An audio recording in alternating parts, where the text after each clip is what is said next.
Bright Falls has a colorful history, as Deputy Grant once said.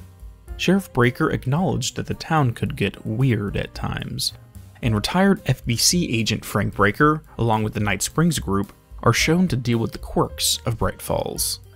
While in the town, Clay's Steward came across several stories that shine a light on some of these odd occurrences.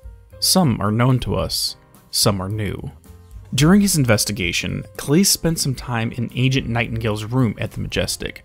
We previously discussed the personal journals and audio logs the disgraced FBI agent left behind. But there were other things as well.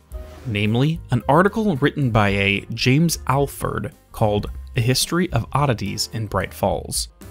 Pages from this article were cut out of a larger book and saved by Nightingale. The book in question was Bright Falls, A History, which was edited by a man named Conrad Breaker. The Breaker family is one that keeps popping up in this series, Sheriff Sarah Breaker being a primary character in Alan Wake. Her father was a retired FBC agent named Frank Breaker. Coming up in Alan Wake 2 is a new character named Tim Breaker. Now we have a Conrad Breaker that appears to be a local historian. While there is no confirmation on when this book was compiled, copies of it can be found all over town. If we had a published date for the book, we may have a better idea for where on this family tree he resides. Putting this aside, the important piece of information is the article by James Alford that Agent Nightingale cut out of the book and kept with him in the motel. According to his introduction, this geographic region was, quote, a hotbed of tall tales and paranormal rumors since at least the 1850s, end quote. Washington did not officially become a state until November 11th, 1889.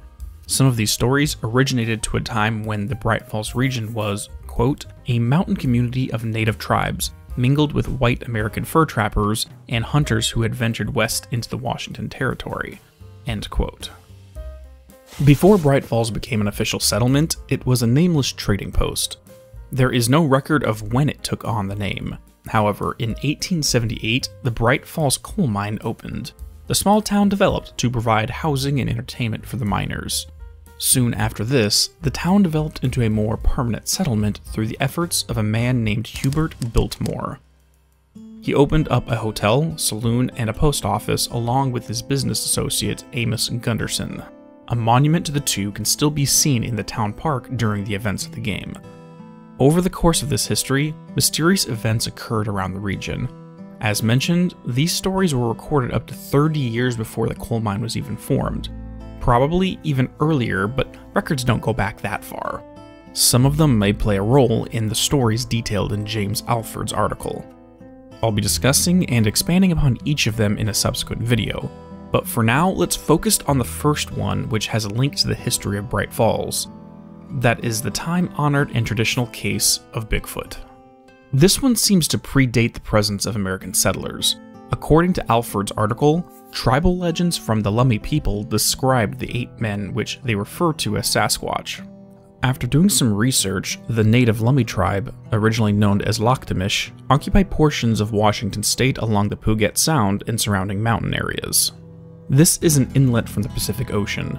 The name Lakhtamish also means people of the sea, or survivors of the flood. Considering the region around Bright Falls and Cauldron Lake was originally occupied by native tribes, and Alford directly mentions the Lummi, aka Lakhtamish, it would make perfect sense for them to be the local tribe in question. It would be very remedy to utilize the people of the sea as the original inhabitants of the Bright Falls region. The Indians thought the lake was a doorway to the underworld. With all that said, tribal legends and Cauldron Lake are a recipe for manifesting things into reality. For the purposes of relating to Clay's research, the Sasquatch likely was made manifest in this way. Sightings of such creatures have been documented. Quote, reports of sightings, alleged foot tracks, and an abundance of unexplained sounds abound in the forested areas near Cauldron Lake. Lummi tribal legends include stories of a large ape-like creature that go back several centuries, and printed accounts date back to the first days of journalism in the Northwest. End quote. One account involves a man named Mike Callahan, or Mountain Mike.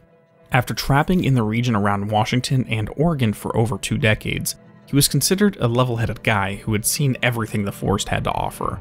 However, when camping on the shores of Cauldron Lake in 1857, Callahan heard bellowing animal sounds from across the lake, shortly followed by a prolonged human scream. Residents of what would go on to become Bright Falls witnessed him running barefoot, fear in his eyes. The following day, they found him terrified. His formerly brown hair had turned white. After this day, he never spoke again and was institutionalized in the Olympia Asylum for the Afflicted. 9 months later, he died in the asylum. The local population began to tell themselves that Mountain Mike Callahan had an encounter with the Sasquatch. But considering some of the details, it could be anything summoned up by the lake. Whatever the truth is, Callahan took it to his grave. Either way, this only fueled the stories of Bigfoot sightings in the area.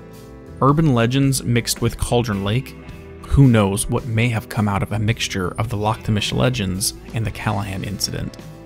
But this is only one of many odd occurrences in and around the Cauldron Lake area. Clay Steward included the entire article by James Alford in the Alan Wake files. In the next episode, we will dive into another of these stories in order to get a richer history of Bright Falls. See you then.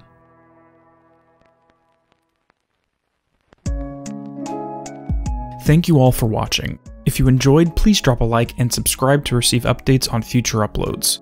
If you would like to help support the channel, a Patreon has been set up and the link is in the description below. Have a great day and peace be with you all.